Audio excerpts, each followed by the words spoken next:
একসময় উচ্ছেদের বিরুদ্ধে রাস্তায় নামতো যারা, ক্ষমতায় পেয়ে এখন তাদের হাতেই উঠেছে বুলডোজার। পশ্চিমবঙ্গে বিজেপি ক্ষমতায় আসার পরে শুরু হয়েছে ব্যাপক হকার উচ্ছেদ। এতে নতুন করে সামনে এসেছে জীবিকা বনাম নগর ব্যবস্থাপনার পুরনো বিতর্ক। প্রশ্ন উঠছে, শহরকে দখলমুক্ত করার এই উদ্যোগের মূল্য কি তবে দিতে হচ্ছে প্রান্তিক মানুষদের? বাধা দিন, কি করবে? গ্রেফতার করবে, নিয়ে আসুন। আমি লিডার অব অপোজিশন হিসেবে আমি নিজেও বুলডোজারের সামনে বা পুলিশের সামনে দাঁড়ানোর জন্য প্রস্তুত আছি। বিরোধী দলে থাকাকালীন হকার উচ্ছেদের বিরুদ্ধে এভাবেই সরব ছিলেন শুভেন্দু অধিকারী। কিন্তু ক্ষমতার পালাবদলের পর সেই শুভেন্দুর আমলেই পশ্চিমবঙ্গ জুড়ে চলছে বুলডোজার অভিযান। হাওড়া, শিয়ালদাহ থেকে দমদম, যাদবপুর, বনগাঁ কিংবা সোনারপুর, রাজ্যের ব্যস্ততম স্টেশনগুলোতে কয়েক সপ্তাহ ধরেই চলছে উচ্ছেদ অভিযান। শুধু রেলের জমি নয়, জাতীয় ও রাজ্য সড়কের পাশের অবৈধ দোকানপাটও ভাঙা হচ্ছে প্রশাসনের তত্ত্বাবধানে। অবৈধ কাঠামো ভেঙে ফেলায় বহু গুরুত্বপূর্ণ এলাকায় দীর্ঘদিন পর ফিরে এসেছে যান চলাচলের জায়গা। তবে বিতর্কও বাড়ছে সমান তালে। উচ্ছেদের ফলে রাতারাতি কর্মহীন হয়ে পড়েছেন হাজারো ক্ষুদ্র ব্যবসায়ী।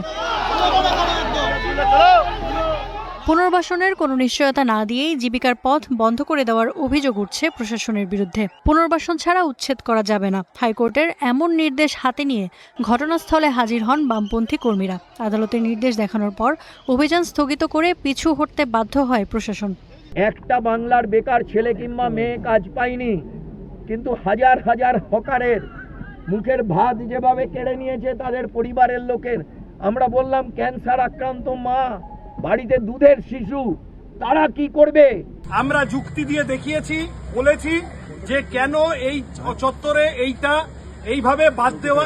এখানকার মানুষ বলুন, কমার্শিয়াল পটে যারা ব্যবসায়ী বলুন, দোকানদার বলুন, বাসিন্দা বলুন, হকার বন্ধু যারা বলুন, তাদেরকে কেন এটা এইভাবে হঠাৎ বিনা নোটিশে, বিনা আলোচনায় এইভাবে কেন এটা করা যাবে না।